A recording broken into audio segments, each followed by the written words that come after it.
Panama and Colombia are nothing more than extensions of disastrous trade policies of the past.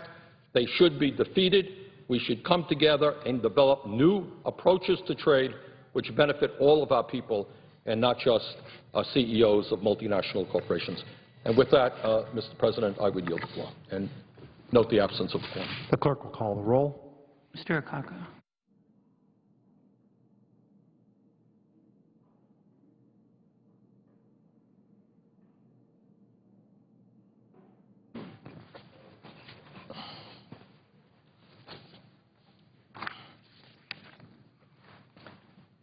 Mr. President.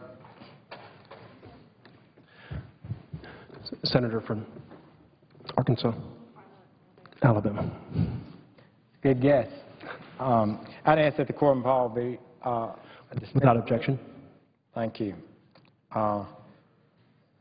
It's great to be with the senator from Washington presiding over it.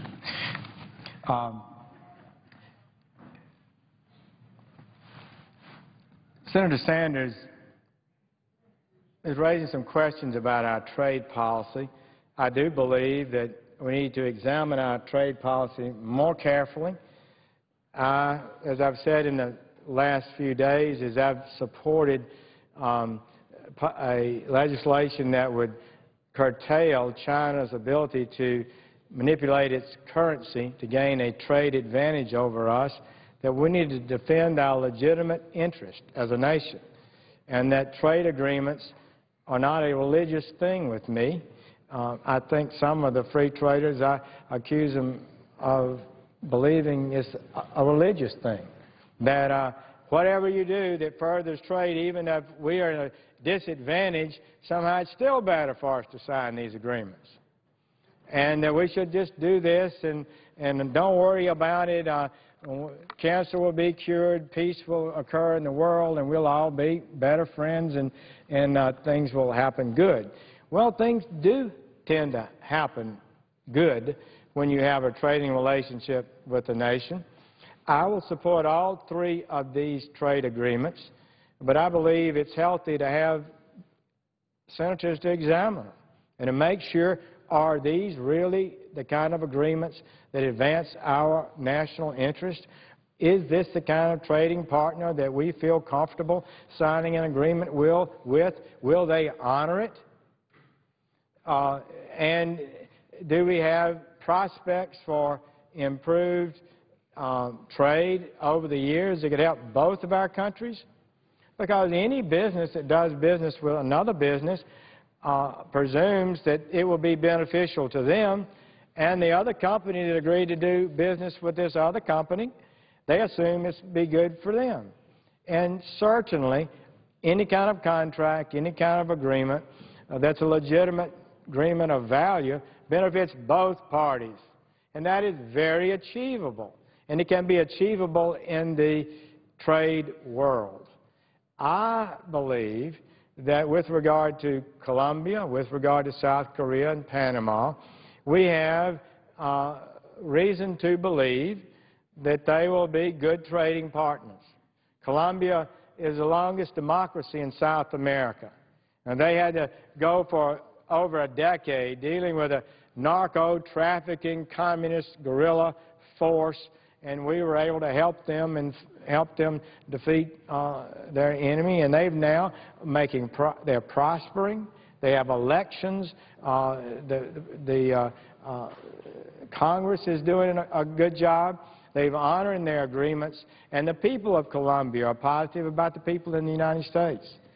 I've been there, and I appreciate that. And as a native of Alabama and on the Gulf Coast, it's a direct shot south to Colombia. We have every reason to believe that we can have a positive trading relationship with Colombia. Panama is much smaller, but they've done well.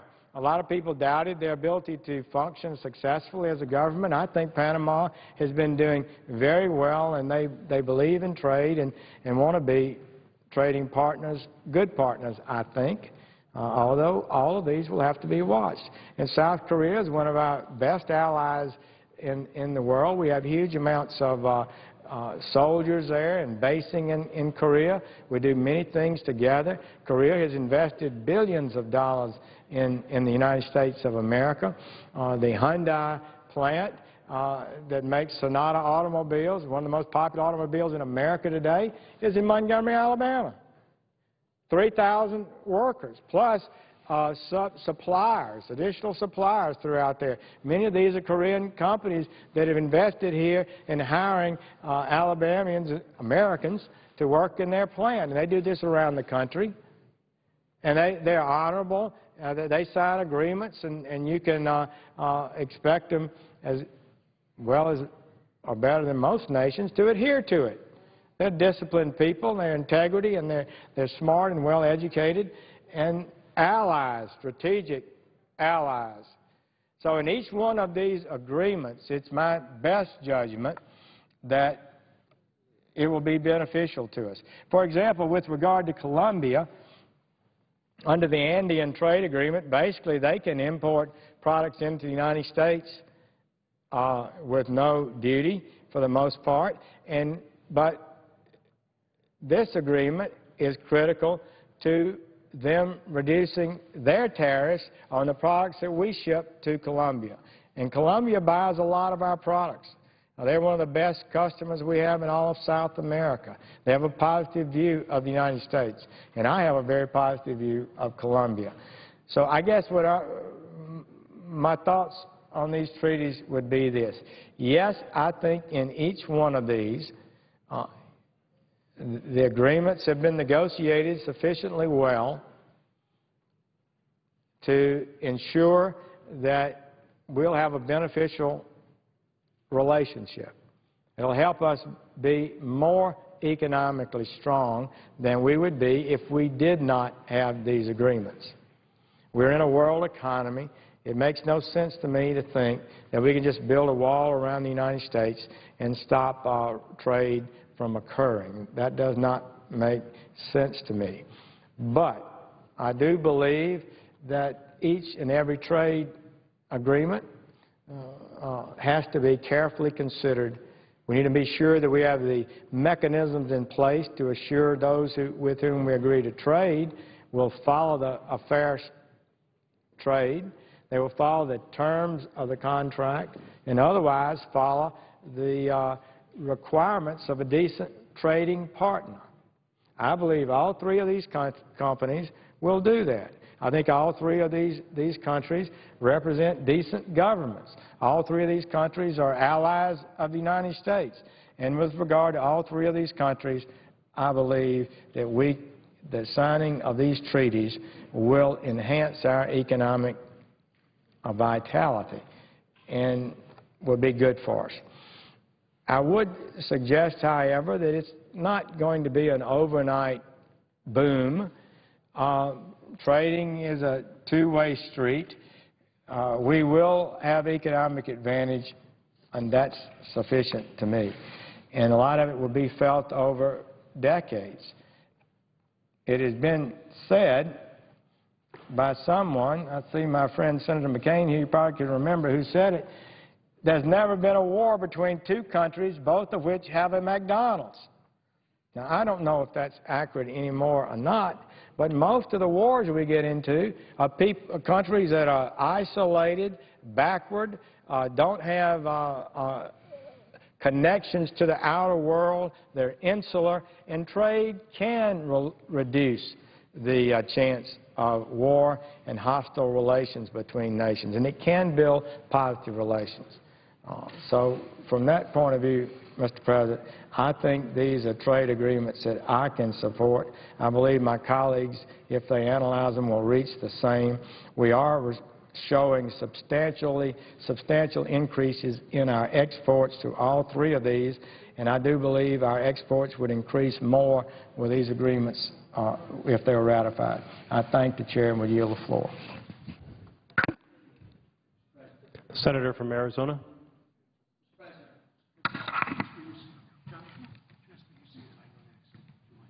Sure. Ask you see me to go next. Ask unanimous consent, Mr. President, for the senator from Ohio, Senator Brown, to follow my 4 hours of remarks. Without objection. Mr. President, I support ratification of the 3 free trade agreements that we are debating. They're long overdue. They're important to job creation in this country. While we have waited around, these countries have concluded free trade agreements with other countries, and much to the detriment of American exports. Best example that I can give you is several years ago, 40% of the imports of agricultural products into Colombia were from the United States of America. Today, only 20% of their agricultural imports are from the United States, because while we have been waiting, Colombia has concluded free trade agreements with other nations which have given them access to their markets, which we were not able to expand. And one of the ironies of all this is that thanks to a rather complicated process that took place during President Clinton's administration, the Andean trade preference agreements basically resulted that there was tariffs on U.S. goods going into Colombia, but no tariff on Colombian goods coming into the United States. But why I'm here is because what has been really unremarked on and was really outrageous about this whole process we've been through is the over roughly $1.3 billion in these times of fiscal difficulties that are going to be spent on the so-called TAA, Trade Adjustment Assistance.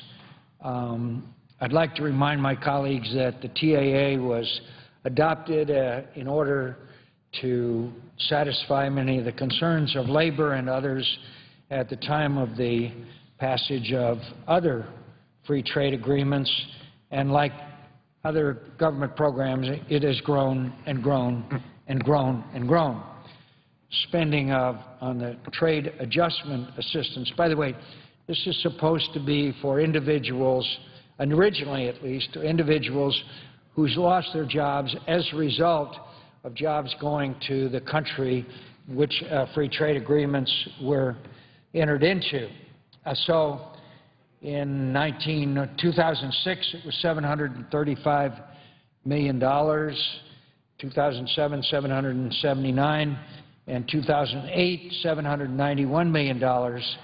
But finally, following the so-called stimulus package, which was supposed to be temporary, the stimulus was supposed to be temporary, it ballooned up to $1.1 billion. Additionally, according to the Department of Labor, Congress allocated more than $975 million to fund other TAA services, including $575 million for job training. In all, the annual TAA spending for the stimulus expansions total approximately $2 billion.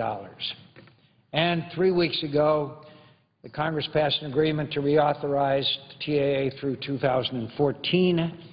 This paved the way for these free trade agreements to be considered today. And the agreement pares back some of the expansions from the 2009 stimulus and funds the program somewhere between the pre-stimulus and post-stimulus levels. This, quote, compromise, which, by the way, was negotiated by Republicans in the House of Representatives, this compromise will increase the annual TAA spending by at least $460 million above the pre-stimulus levels that it was before the stimulus and for the 2012 and 2013. Therefore, the total cost to taxpayers for the deal to allow these trade agreements to be considered by the Senate will be $1.3 billion through 2014. So, according to the Heritage Foundation, The TAA spending legislation passed by this body 3 weeks ago, and it does the following. This according to the Heritage Foundation. It kept the 2009 stimulus expansion for service sector workers. The stimulus, by the way, was supposed to be temporary. TAA was originally intended to provide income maintenance and job training to workers from the manufacturing sector. The stimulus bill expanded eligibility to include workers from the service and public sectors. This expansion expired in February, but the agreement restored TAA eligibility for service sector workers, restored the stimulus expansion of benefits for job losses that are unrelated to free trade agreements. The agreement retained the stimulus expansion of providing TAA benefits to any workers who lost their jobs to overseas production, not just TAA-certified jobs that were lost to free trade agreements. It reinstated the stimulus' 160% increase in trade adjustment assistance for workers' job training spending. The proposal cemented the stimulus spending expansion of TAA for workers' job training at $575 million a year from $220 million, an increase of $355 million a year. And it continued the stimulus creation of a new and duplicative job training program. The agreement kept the TAA Community College and Career Training Program, which will dole out $2 billion over the years 2011 and 2014. So this program cries out for significant reform. The previous administration's agency leader called for TAA deficiencies to be addressed for the displaced workers who need the TAA benefits. In testimony before the House Ways and Means Committee, June 14, 2007, the Deputy Assistant Secretary of Labor called on Congress to take the opportunity to improve the current TAA program to help workers gain the skills needed to successfully compete in the global economy. The administration didn't listen, and neither did Congress. Let's look at an example of excess created in the temporary stimulus expansion of the TAA program that taxpayers are still on the hook for. According to a February 2011 study by Senator Coburn entitled Help Wanted, How Federal Job Training Programs Are Failing Workers, and I quote from the study that Senator Coburn brought to this body, and I quote, taxpayers may have a case of indigestion when they learn nearly 2 years after the stimulus was enacted, their money is paying lobstermen, shrimpers, and blueberry farmers $12,000 each to attend job training sessions on jobs that they're already trained to do. The stimulus reauthorized the Trade Adjustment Assistance for Farmers program administered by the U.S. Department of Agriculture, a program that provides subsidies to producers of raw agricultural commodities and fishermen so they can adjust to import competition. Under the stimulus, TAA benefits were enhanced to focus more on employment retraining. Recently, the Department of Labor issued a report on the TAA program which indicated that approximately 50% of the TAA training participants were actually placed in new jobs. While we can be happy for the 50% that used the training for new employment, a 50% success level is, of course, dismally low. Our obligation should have been to reform and fix the flaws of the program. Instead, we expanded it. I'm a big supporter of America's community colleges. One of the best community college networks happen to be in my home state of Arizona. It's been suggested that the TAA for Community Colleges program, which was vastly expanded in the stimulus bill, has become nothing but a vehicle to funnel scarce tax dollars to community colleges around the country, whether they need the money or not. No performance reviews, no standards for graduation, and no oversight. So, in March 2010, the Senate and House leadership, together with the administration, funded the TAA for Community Colleges program $2 billion over 4 years. Just last month, conveniently right before the end of the fiscal year, the Department of Labor rolled out the money to individual community colleges and consortiums of community colleges. The money started flowing without regard to how well the community colleges did at graduating their students or whether there was sufficient TAA need. Several of the community colleges have received grants of over $2.5 million in taxpayers' funds while having extremely low graduation rates. Shouldn't we ensure that an institution can actually graduate its students before funneling money to it? For example, Oklahoma City Community College received $2.7 million. This institution had a graduation rate of 11%.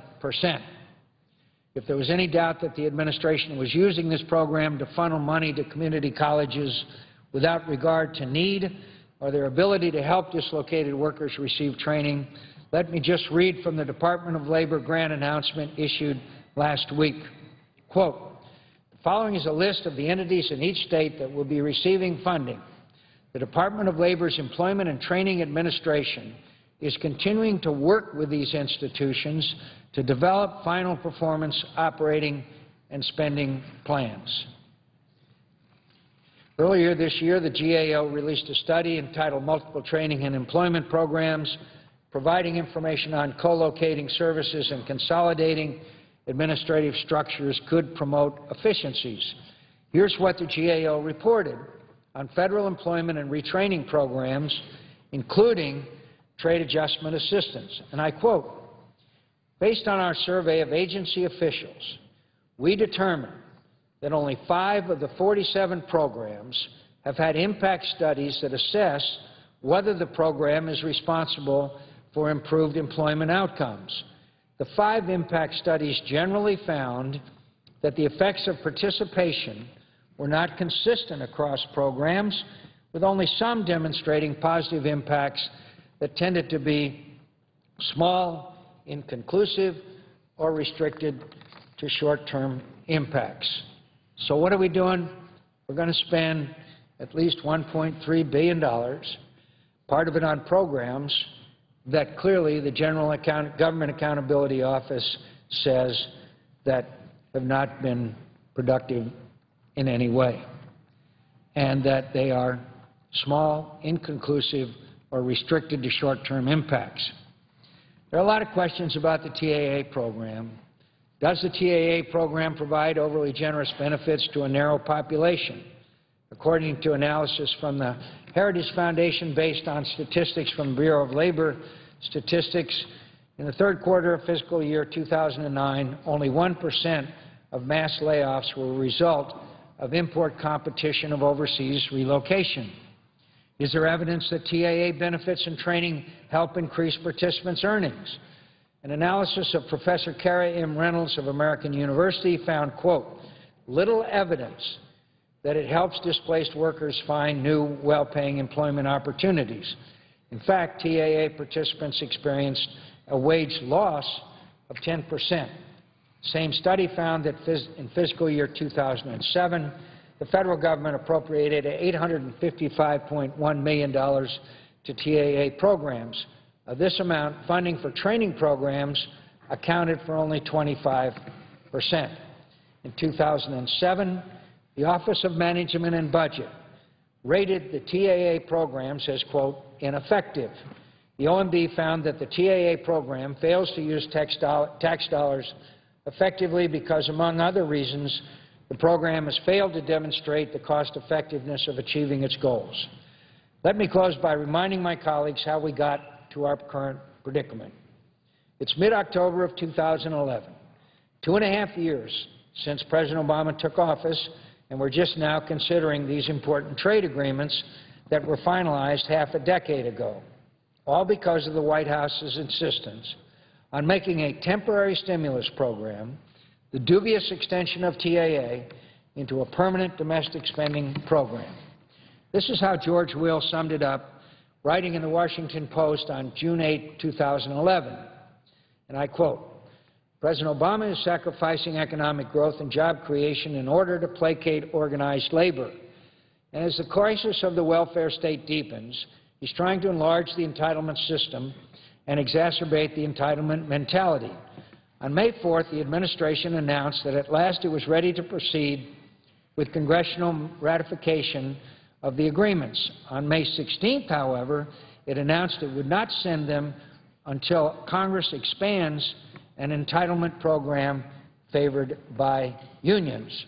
Since 1974, trade adjustment assistance has provided 104 and then 156 weeks of myriad financial aid, partly concurrent with the 99 weeks of unemployment compensation to people, including farmers and government workers and firms, even whole communities that can more or less plausibly claim to have lost their jobs or been otherwise injured because of foreign competition, even if the injury is just the loss of unfair advantages conferred at the expense of other Americans by government protectionism. This process should be appalling to the average American who is looking for an improving economy, not special favors to certain special interest groups. Our national debt has reached unsustainable levels. Congress and the American people face truly painful choices. We have to cut our budget.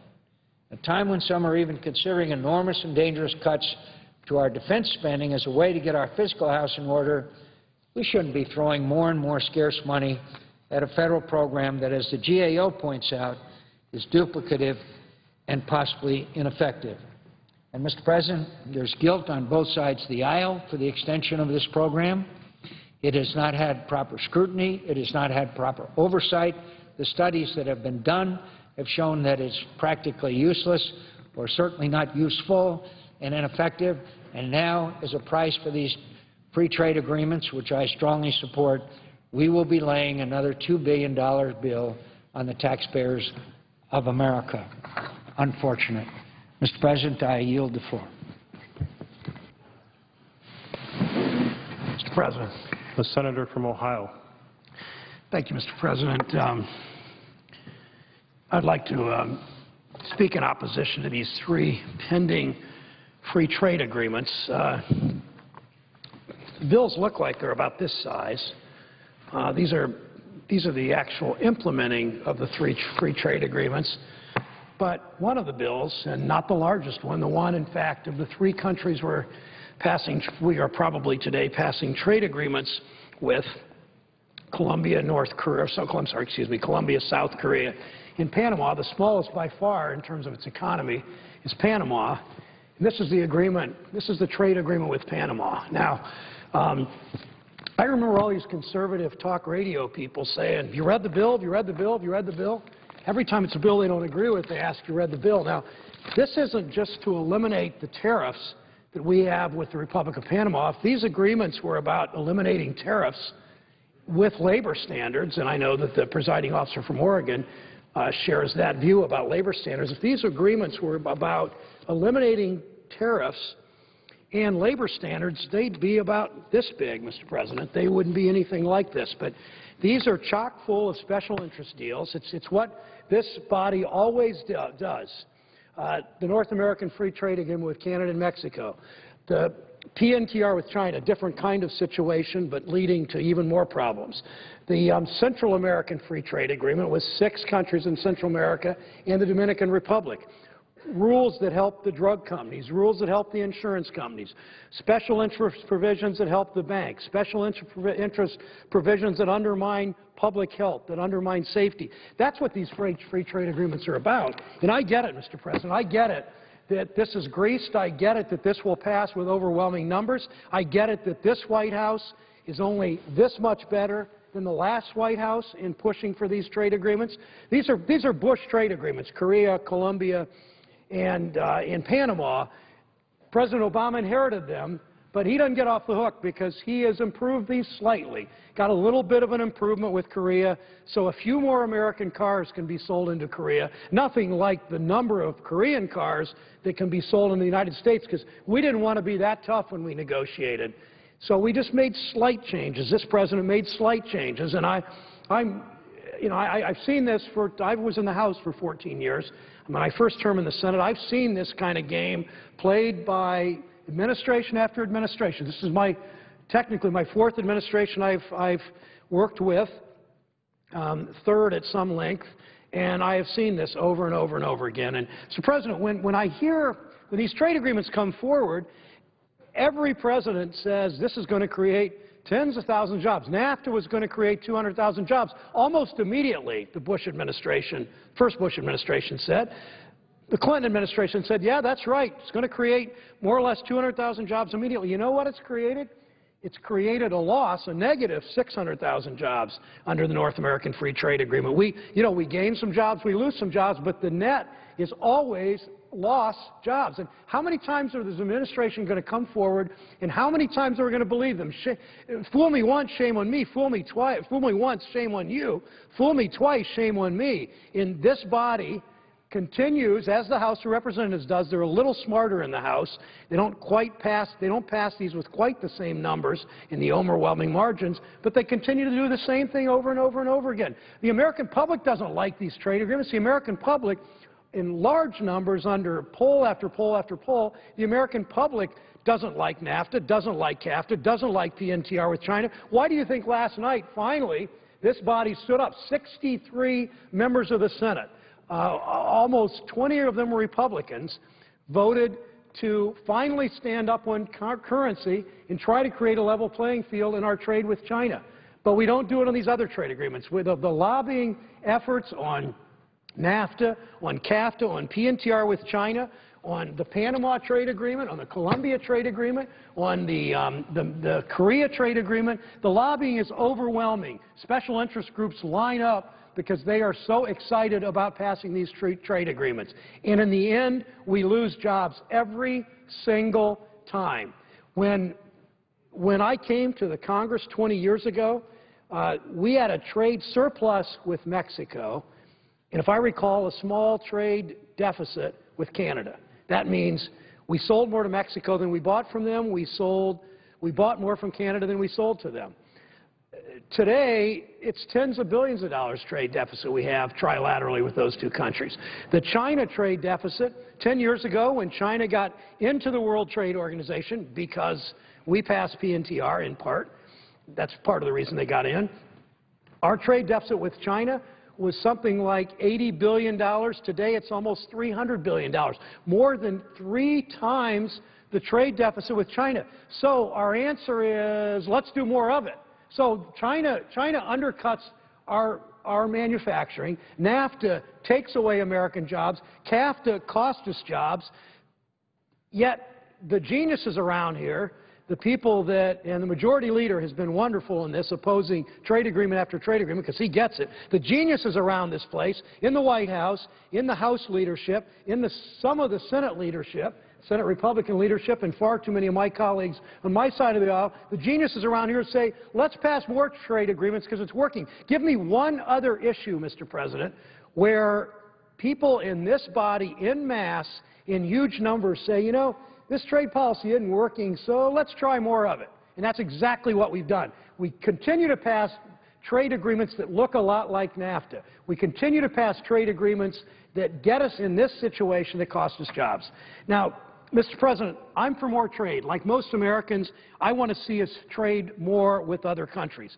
But like most Americans, I have a problem with many of the rules that govern our trade policy because these aren't simple eliminate tariffs. This is a trade policy that time after time favors corporate or investors' interest among worker interests. And in some cases, Mr. President, actually undermine our national security and undermined our national interests. When we see the kind of job loss that NAFTA caused, in CAFTA caused, in PNTR caused, in these trade agreements with Panama and Korea and Colombia caused, we know that this is not good for our national interests. That's why I object to these 3 trade agreements. They're more of the same broken promises. The same promises about, oh, yeah, it's going to create jobs. The same promise about, oh, yeah, it's going to expand our markets. It may expand our markets a little bit, but it costs, so we may sell some more things, but we're buying a lot more things from these other countries because the trade agreements simply aren't working. Trade agreements are permanent. They often handcuff Congress and state legislatures from setting new priorities. North American Free Trade Agreement. I've heard presidential candidates in campaigns say, yeah, they'd work to renegotiate or even repeal NAFTA. Then they raise their right hand, get sworn in to be President of the United States, and they kind of forget they promised that. These trade agreements undermine Buy America policy. How does that work? Because when we pass trade agreements with our free trade agreements, our FTAs, with bilaterally or trilaterally with other countries, it weakens, it doesn't give the same standing to our Buy America provisions. Do you think countries around the world don't have, buy whatever their country is? You don't think the Chinese give special preference to buy China? You don't think other countries ever give special preference? But we couldn't do that here because that would mean we aren't practicing free trade. Well, Mr. President, every country in the world practices trade according to their national interests. But what do we do in the United States of America? What do we do in the Senate? What do we do in the House? What do they do in the White House? They practice trade according to some economic textbook that was printed before these pages sitting in front of me were even born, Mr. President. These trade agreements lack any meaningful way to withdraw if the promised benefits don't materialize. We passed these trade agreements in Ohio communities from Springfield to Chillicothe to Portsmouth to Ashtabula to Toledo. These Ohio communities can't understand why they are so buffeted by these trade winds that so often undermine their ability to make a living. These trade agreements were originally negotiated by the Bush administration. I don't blame President Obama for that. But to the rest of the country, hearing the trade agreement, hearing the Obama administration talk about these trade agreements sounds like a continuation of the incoherent approach to America's engagement in the global economy that we saw with the Bush trade agenda. Many of us on this floor have criticized the Bush trade policy. The Obama trade policy, okay, I'm a Democrat, he's a Democrat. The Obama trade policy is better than it was under the Bush trade agreement. The Obama administration has made these three trade bills a little better, at least Korea, a little better than it was, a little better. The Obama administration has actually enforced trade laws when the Chinese cheat on tires, when they cheat on oil country tubular steel, when they cheat on glass, when they cheat on aluminum, when they cheat not on glass, when they cheat on paper. We have made some progress that way. There's a new steel mill in the Mahoning Valley in Youngstown, in large part because President Obama enforced trade rules, trade laws with the Commerce Department and the International Trade Commission. Interesting, though, when the President went to Youngstown to talk about the opening of the steel mill, he talked about the Recovery Act, and the Recovery Act put some dollars in infrastructure around the steel mill, but he neglected to talk about trade policy, which he had enforced this trade policy for these agreements. That's all behind us. But, Mr. President, these trade policies ignore the elephant in the room, which is our trade relationship with China. Last night, as I said, the Senate did the right thing on a strong bipartisan vote on Chinese currency. But unfortunately, some of the opponents of cracking down, well, unfortunately, I guess, opponents of cracking down on China's currency manipulation are the same supporters of these trade agreements, and on both issues, President, to be respectfully, they missed the point.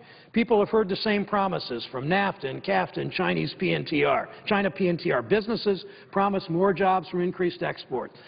Yet no one talks about the increased imports that pale in comparison. So when I used to hear President Bush's Jr.'s predecessor, Bill Clinton, would always talk about, look how NAFTA is increasing exports, is increasing U.S. exports. And I hear President Bush, the second, look how NAFTA and these agreements are increasing exports. Well, they do increase exports, but they increase imports so much faster.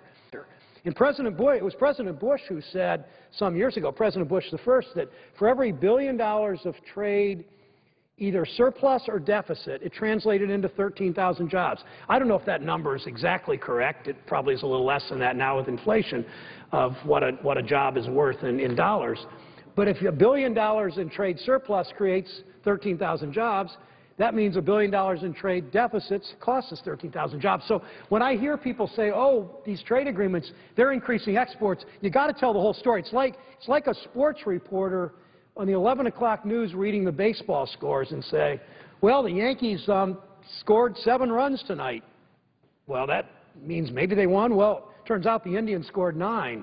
So the Yankees lost, which is a good outcome. But the fact is, when you're talking about trade, you don't just brag about exports. You got to look at what the value of the imports was, too, and the value of the imports was. And we're not talking about that. No one, Mr. President, likes to talk about the communities who are left cleaning up after a plant is abandoned, moved to somewhere else. No one likes to talk about the families that are devastated when the plant closes and they lose their jobs. Nobody wants to talk about what happens to our national security when a steel mill closes down and the jobs go elsewhere. Mr. President, the economy just each month to keep up must add at least 150,000 new jobs just to keep up with population growth. 15 million unemployed in this country, or some have stopped, many have stopped. 14 million unemployed, 15 million underemployed or stopped searching for work. What does Korea and Colombia, what do Korea, Colombia, and Panama trade agreements have to do with that? We did a great thing last night on standing up on China, on currency. But then we're giving it away with trade agreements like this, which cost us jobs rather than increasing jobs. I don't get it. It was a good week. No, well, it wasn't such a good week for international trade and for us creating jobs in this country. Most people, when they think about trade, think about goods and tariffs. But these agreements aren't just about tariffs. If they were tariffs, just about tariffs, as I said, these agreements would be relatively short, a simple declaration of tariff rates. Instead, as I said, these agreements are hundreds and hundreds of pages on procurement rules and financial services and investor-state dispute resolution. What does all that mean? What it means is that a whole lot of corporate lobbyists lobbied the administration, lobbied the Finance Committee, lobbied the Ways and Means Committee, the Senate and the House committees that work on these things, and struck gold. It means that these corporate lobbyists had their way in Washington, again, that these corporate lobbyists never lose on these trade agreements. In the end, they almost always get their way, but it so much in so many ways undermines our public interest, and it certainly undermines jobs. These are complex agreements. They don't have to be that complex. But then some of my colleagues say we're falling behind while Brazil and Korea and the European Union sign trade deals. What they don't say is these aren't the same kind of agreements. These agreements were just about lowering tariffs in a reciprocal way, but they're not the U.S. giving away the store in return for little access.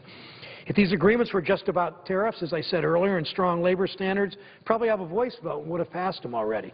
But these are not the same deals. These are not the same deals that Brazil or the European Union signs with Korea. Let me explain that for a moment, Mr. President. The European Union-Korea agreement does not have investor-state dispute resolution. Most countries have strong legal systems, and the EU and Korean negotiators decided they didn't need to create a new privileged process under the trade deal to resolve disputes. In other words, if Korea has a food safety rule and the European Union has a food safety rule, they don't have to come into conflict because they don't have this dispute resolution that we do in our agreements. And then what happens when it's food safety or product safety? You know what happens? The country with the weaker rules wins. So what these trade agreements with the investor-state provisions, in these trade agreements, something the Europeans and the Brazilians didn't do with Korea. With these investor-state provisions, it means we're weakening food safety laws, we're weakening consumer protection laws, we're weakening the kinds of sovereignty that I thought people, particularly conservatives in this body, cared about. So an investor can challenge a law in Korea or the U.S. under the special privilege process outside the normal legal system. It can have the effect of chilling non-discriminatory safety rules. But having a special privilege system outside the normal legal process is exactly what some companies want in these trade deals. So in other words, if a company in the United States can't find a way to weaken, if a company in this country is unsuccessful at lobbying this Senate, in the House of Representatives and the President in weakening a consumer protection measure or in undermining a food safety rule, if they've been unsuccessful at doing that directly here, through these trade agreements, they're able to do that. If Panama has weaker rules on investor protections, it has weaker rules on financial consumer protection, they have weaker rules in food safety laws, then through these trade agreements, it gives these corporate interests a backdoor to weaken our trade, to weaken our safety rules. And we fight like crazy around here to have strong consumer protection, to have safe pharmaceutical rules, to have good, strong pharmaceutical safety rules. We fight for those things, but then we're going to allow these trade agreements to undermine that. These agreements affect investment dynamics. They affect corporate decision-making. They affect how a company makes decisions in 2 years, in 5 years, in 10 years. Yet, so these are important long-term for these companies, yet Congress has a few hours to debate the merits and either vote up or down with no amendments. Think about that. These agreements are permanent. They affect the flow of goods and services on a permanent basis across the world for decades to come. These agreements are hundreds and hundreds and hundreds of pages. And here we are, fitting them into the work week, voting up or down. The vote's tonight at 6:30. I don't hear Rush Limbaugh. I don't hear the Washington Post. I don't hear others, conservatives on the other side of the aisle, say, I can't believe you're jamming this through so fast. You know what they said on health care, which took months and months. They jammed this through in about 48 hours, but that's okay because it's a trade agreement, even though it's this long as a trade agreement, and nobody's read it, and nobody, I'm sure, I'd be almost sure nobody, there's not one senator out of 100, and maybe none in the 435 in the House of Representatives actually read this bill. And this is the least consequential. This is the Panama trade agreement. This isn't Korea, much, much, much bigger. This isn't Colombia, significantly bigger. Yet, we've decided that it's okay to fit this because fast track, the way we do trade agreements, has a whole special set of rules. Nothing, in my mind, nothing that I know of in this body has this special set of rules that trade agreements get. They have to be debated quickly. There's a time limit once they're sent up by the President. There's no hold allowed on a trade agreement. There's no filibuster allowed on the trade agreements. There's no 60-vote threshold on trade agreements. There's 60-vote thresholds on confirming a federal judge out of Toledo, Ohio. There's a 60-vote threshold on an undersecretary of Interior. No 60-vote threshold on a 2,000, or what, I don't know how many pages this is, hundreds and hundreds of pages agreement that will last forever with the Republic of Panama or with Colombia or with Korea. No 60-vote requirement there, no hold there, none of the rules of the Senate that might slow this down. No, because you know why? Because these are chock full of special interest provisions that every insurance and drug company and bank can get their way and have this in permanent law. No scandal there, nothing wrong with that. We'll do it on every other bill, but not trade agreements, Madam President. Let me close with this. Two things, and I want to close with a story, Madam President. Think about what Fast Track Authority does. I want to pursue that with a little more detail about how we have these special rules in the United States Senate only for trade agreements, nothing for else. When we delegate, first of all, we delegate with Fast Track Authority, in addition to having rules in the Senate that are very different from other rules in order that these pass quickly. We also delegate authority to the executive branch, something we normally don't do. We allow the executive branch to set the substance of negotiations. We allow the executive branch is only required to notify Congress 90 days before signing the agreement. The executive branch writes the implementing legislation for each trade pact without the committees of jurisdiction having actual markups. It means the process circumvents the normal congressional committee process. Once the executive branch has submitted the bill, we've got to vote for implementing bill within 90 days. The votes in both chambers are highly privileged. Normal congressional floor procedures are waived, including unanimous consent. Debates are limited, no amendments allowed. The results, Congress is given little time. In the present case, the Senate has 4 hours to debate each agreement. Imagine, I'm amazed. I mean, where are the conservatives in this country that said, don't give Barack Obama so much power? You just did when you passed this. Why do we give? Because it's a trade agreement. I mean, the rules are always different. I mean, people in this body, they just, you know, Mitch McConnell, the Republican leader, said his #1 goal in 2011 and 2012 is to make sure Barack Obama is a one-term president. Don't want to give him any power, want to criticize him on everything.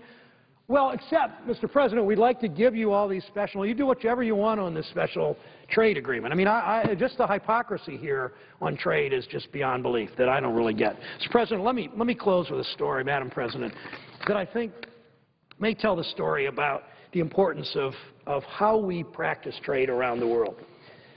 Some years ago, I rented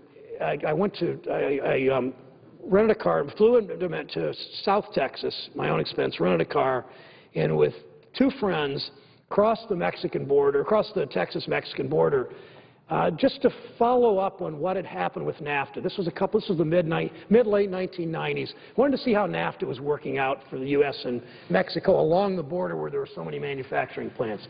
Now, right at near the border, there was an auto plant, a GM plant. And this GM plant looked just like a General Motors plant, not much different from Lordstown near Youngstown, not much different from the GM plant in my hometown of Mansfield, which unfortunately is now closed, not much different from any other auto plant. It was modern, the floors were clean, it was great technology. But there was one difference between the Mexico GM plant and the GM plant in Mexico. You know what it was? One major difference. The GM plant in Mexico didn't have a parking lot because their workers weren't paid enough to buy the cars they made. That may tell you something. And then you go around the world. I didn't do this, but you go around the world, go to Malaysia. And the workers in the Motorola plant in Malaysia didn't get paid enough to make a lot of the Motorola things, didn't get paid enough to buy a lot of the Motorola electronics that they made. Then go back to Central America and go to Costa Rica. And the workers in the Costa Rica Disney plant weren't making enough to buy the toys for their children that they made. Or go to China. Or go almost anywhere in the world in these developing countries where we either have trade agreements or where our trade policy has such impact, where companies in the United States shut down, never in world history of companies in one country to the degree they do here, they shut down in the U.S., they move to China, they move to Mexico, they move to Malaysia, they move to Indonesia, and then they sell their products back to the United States. How do you build a country's wealth when you do that? And the reason they do is because the wealth that these workers in Mexico that are building cars, in Malaysia that are making electronic equipment, in Costa Rica that are making Disney toys, these workers don't share in the wealth they create. They're not making enough for the jobs they do to buy the things they make. In the beauty of our system, what's made the United States a prosperous country with a strong middle class is partly because of unions, partly because of democracy, is we as a nation, our workers typically make enough that they can buy the product. They earn enough that they can buy the products that they make. In other words, if the workers are creating wealth for the company, for their bosses, they get paid enough, they get to extract enough of that wealth that they can have a decent standard of living. Not in Mexico, not in China, not in Malaysia, not in many of these countries that are part of this free trade regime. But then let me take you one more place on this little tour around the world. Let me take you to a Midwestern meatpacking plant, Madam President. This is the best part of the story. Meatpacking plant, most of these meatpacking plants were union plants. They had very little turnover. Workers were making really good wages. And they were safe, by and large, because the workers had demanded safety and the U.S. government had enforced it. Well, what's happened the last 10 or 15 years in these meatpacking plants is the union's been busted. Many of the workers are immigrants. They're immigrants who, probably some of them aren't legal, but certainly these immigrants are there, and they're not about to form a union. They don't want to, they don't speak English sometimes very well. They're not so certain that they're going to be able to stay in this country. They're just not going to speak out. They're hardly going to talk back ever to their boss and never form a union. But here's what happened in those, that used to be in those plants, and pardon me, Madam President, my numbers aren't precise here because it's been a while since I've thought about this. Used to be in these meatpacking plants, if you'd stand there, workers would stand there, they'd have their vinyl aprons and a very sharp knife as they were processing beef. And these carcasses would be hung on these big hooks, and these carcasses would slowly go by about 150 an hour, something like that. So these workers would be standing there, and they'd make their cut in the carcass as the carcasses went by slowly, 150 an hour. Well, after they busted the union, they sped up the line. Now, when it's 150 an hour, that's about the right speed that they can do this work. They almost doubled the speed of these of the carcasses as they went by. You know what happened? Two things happened. Workers had to hurry, so they were more likely to hurt themselves because they would aim the knife, and because it was moving fast, they might end up glancing off the bone and cutting their leg.